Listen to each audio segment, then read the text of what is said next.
जिस वक्त हज़रत अबू बकर सिद्दीक़ रज़ियल्लाहु ताला ईमान ले आए उस वक्त आपके पास 40,000 दिरहम मौजूद थे, लेकिन मक्के की गलियों के अंदर बहुत सारे लोगों को अबू जहल वग़ैरह ने, उमैया इब्न खल्फ़ ने, बहुत सारे लोगों ने ग़ुलाम बनाए हुए थे लोग, तो उन ग़ुलामों को रोज़ाना मारते थे।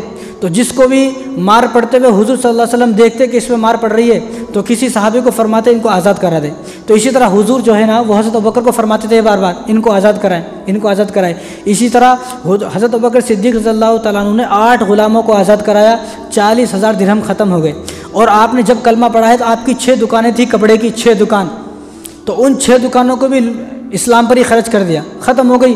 6 से 5 हुई, 5 से 4 हुई, फिर 2 हुई, 3, फिर 3 हुई, 2 हुई, 1 हुई, बिल्कुल ख़त्म हो गया, कारोबार सब खत्म हो गया इस्लाम लाने के बाद। लेकिन कभी भी हुज़ूर सल्लल्लाहु अलैहि वसल्लम का साथ नहीं छोड़ा। इन्हें कहा पर ये क्या बात है, मैंने कलमा पढ़ा, मेरी तो दुकानें ख़त्म हो गई, मेरे पास तो 40,000 दिरहम तो वो भी ख़त्म हो गए। नहीं, कि रसूलुल्लाह सल्लल्लाहु अलैहि वसल्लम के ऊपर तन मन धन और सब चीज़ कुर्बान है। तो इन्होंने ग़ुलामों को आज़ाद किया, 40,000 दिरहम ख़त्म हो गए। तो वालिद साहब ने कहा बड़ा अजीब आदमी है। वालिद साहब ने बेटे को कहा, अबू कुहाफा ने, अबू बकर को, ये कैसा आदमी है कि गरीबों को आज़ाद करता है। अब उनको आज़ाद कराने में अपना तो कोई फ़ायदा नहीं है ना, अपना कोई फ़ायदा नहीं है।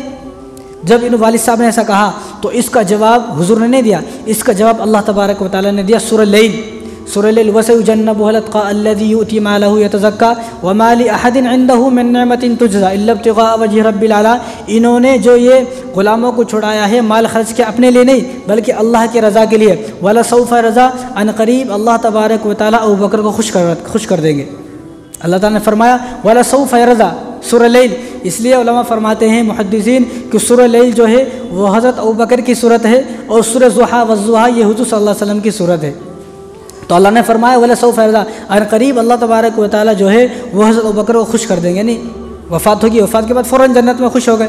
तो वालिद साहब ने कहा कि भाई किसी मालदार को आज़ाद कराता, कहीं और पैसे लगाता, बिजनेस में पैसा लगाता, 6 दुकानें थी, 7वीं दुकान बनाता, ये क्या है ग़ुलामों को आज़ाद कराने में जो है तूने खर्च कर दिया है। और उनके वालिद साहब जो थे ना उन्होंने 2-3 अल्फाज हुज़ूर सल्लल्लाहु अलैहि वसल्लम के बारे में अच्छे नहीं बोले। तो जब वालिद साहब ने अल्फाज अच्छे नहीं बोले तो खड़े हुए और वालिद साहब को थप्पड़ मारा। हज़रत अबू बकर ने अपने वालिद साहब को थप्पड़ मारा।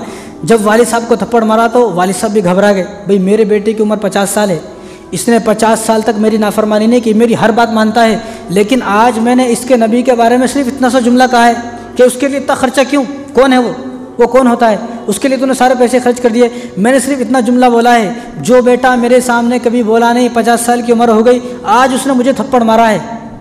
तो ये कोई आम आदमी नहीं है जिसके ऊपर कलमा पड़ा है, ये कोई आम आदमी नहीं है।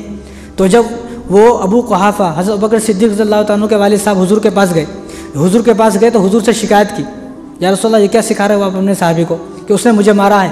तो अबू बकर को बुलाया गया तो हुज़ूर ने अबू बकर से कहा कि माफ़ी मांगो, माफ़ी मांगो। तो आपने अपने वालिद साहब को थप्पड़ मारा, कहा कि रसूलल्लाह मैं माफ़ी नहीं मांगूंगा, अगर ये मुझे मार दे, टुकड़े टुकड़े कर दे, मैं माफ़ी मांगने तैयार हूँ, लेकिन इन्होंने आपकी शान में गुस्ताखी की है, लिहाजा जिस शख्स ने आपकी शान में गुस्ताखी की हो मैं उससे माफ़ी नहीं मांगूंगा। हो सकता है कि मैं दोबारा थप्पड़ मार दूँ लेकिन मैं माफ़ी तो नहीं मांगूंगा। जब वालिद साहब ने अल्फाज सुने तो वालिद साहब ने कहा कि मुझे भी कलमा पढ़ाए।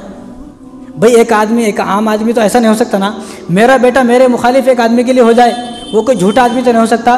तो वालिद साहब ने किस तरह कलमा पढ़ा है, किरदार को देखकर कलमा पढ़ाए, ज़बान से नहीं, तलवार से नहीं, या उनसे कहा कि तुम कलमा पढ़ो ज़बरदस्ती नहीं, बल्कि अपने बेटे के किरदार को देखकर कि मेरे बेटे को एक नबी से हुज़ूर सल्लल्लाहु अलैहि वसल्लम से इतनी मोहब्बत है, इतनी मोहब्बत कोई वो आम आदमी नहीं हो सकता है। तो वालिद साहब ने भी इस मौके पर कलमा पढ़ा है कि मुझे कलमा पढ़ाए। इसलिए एक शायर ने कहा ना, परवाने को शम्मा बुलबुल को फूल बस, परवाने को शम्मा बुलबुल को फूल बस, सिद्दीक़ को है खुदा का रसूल बस, सिद्दीक़ को कुछ नहीं चाहिए।